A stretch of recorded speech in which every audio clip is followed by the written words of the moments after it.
Good morning, dear students, and I will take revision from chapter 3, and name of the chapter 3 is the fiber to fabric. Fiber to fabric. Name of the chapter 3 is the fiber to fabric, and in this chapter we will learn about cloths, about cotton, about jute, and introduction.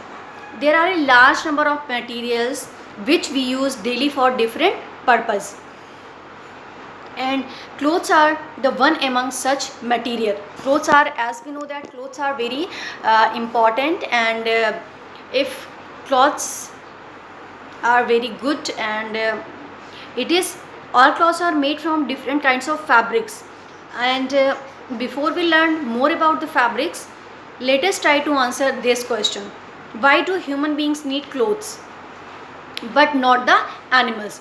Why human beings need clothes but not the animals? The answer to the above question is the lies in the constitution of human body. Because of the constitution of the human body, all animals are well protected from heat and cold. All animals are well protected from heat and cold with fur, hairs, and present all over their bodies. Furthermore, they have thick skin and lots of fat under it. And similarly, birds have soft feathers which protect them from the heat and cold. And however, we the human beings have no such protection.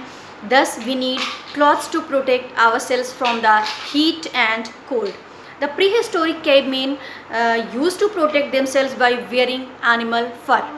And however, as the civilization advanced, human beings learned to make fabrics from natural products. So, what is the fabric? And variety in fabrics. So, what is the fabric? A continuous piece of cloth. Continuous piece of cloth is generally used as a dress material. Continuous piece of cloth usually used as a dress material is called fabric. And let us 2-3 activities are given in between. Activity 1, activity 2, activity 3, activity 4, and activity 5 you will read. Fiber. It is a long, narrow, thin tube-like structure found in plants and the animals.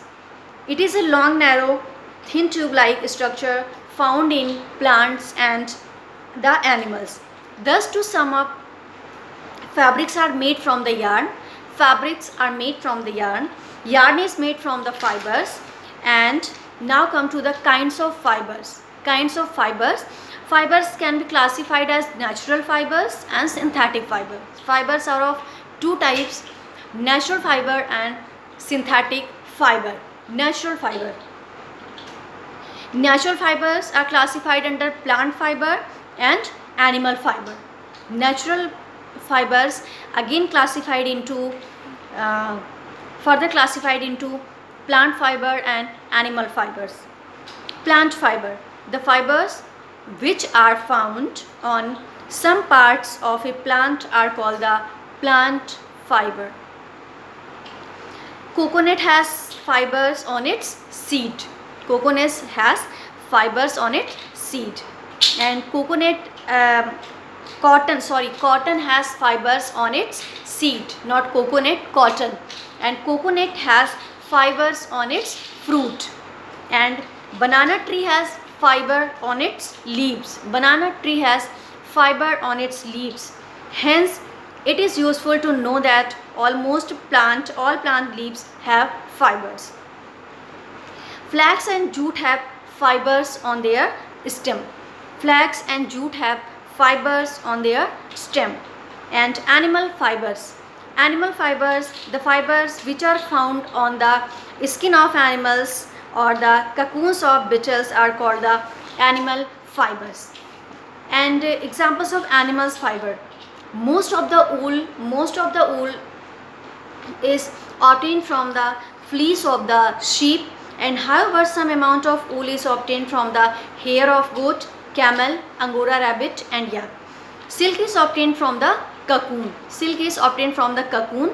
The pupa of a silkworm spins silk around itself. Now come to the synthetic fibers or artificial fibers. The fibers obtained from the substances which are not obtained from plant or animal sources are called synthetic fibers or artificial fibers. Synthetic fibers are obtained from petroleum products by complex chemical processes. And example of synthetic fiber is the nylon, terylene, polyester, etc. are the examples of artificial fibers. Some plant fibers, that is the cotton. So here we will discuss about the cotton. History. Cotton was known to the prehistoric people long before the written records were made, and from archaeological excavations it has been established that cotton has been in use in India since 1800 BC. And these days cotton is grown in different parts of the world. United States of America, Egypt, Russia and India are the chief producers of cotton. In India, cotton is grown in Maharashtra, Gujarat, Tamil Nadu, Madhya Pradesh, Andhra Pradesh, Rajasthan and Punjab. And soil for growing cotton. Soil for growing cotton. In India, cotton is grown in various types of soil. In India, cotton is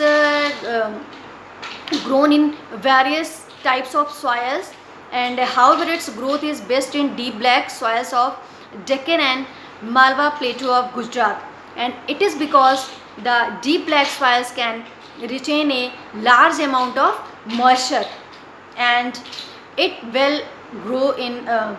also grows well in light and alluvial soil of Satluj Ganga basin. And climate, which kind of climate is good for the growing cotton?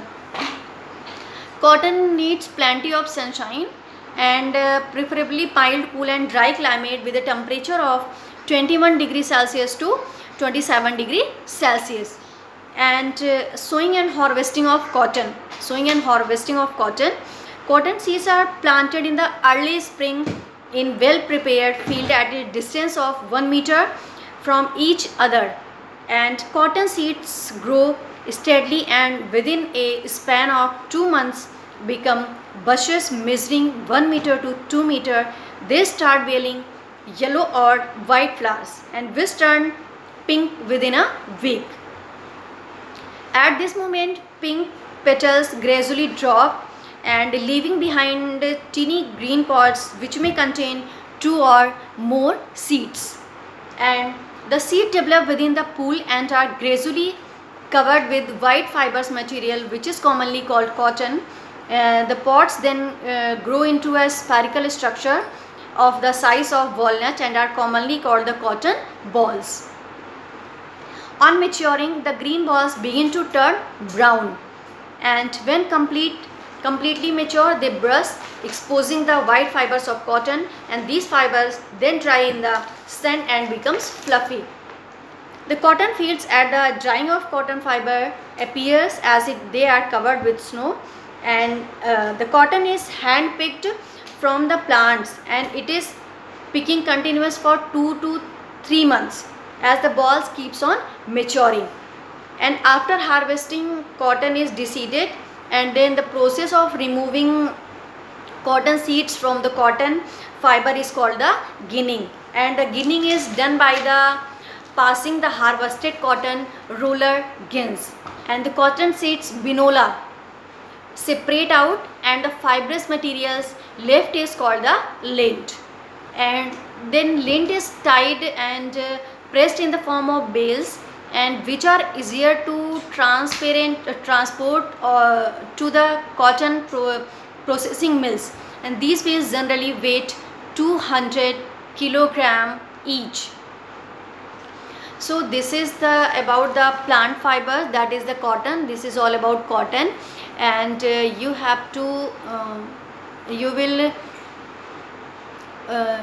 read this chapter and First you will read what is the why human beings need clothes, not the animals. First you will learn it, sorry, read it, read this chapter from here, and then you can see that then you will learn about the fibers, what is the fibers, and which type of atmosphere for growing cotton is needed, like that. And this is all about cotton.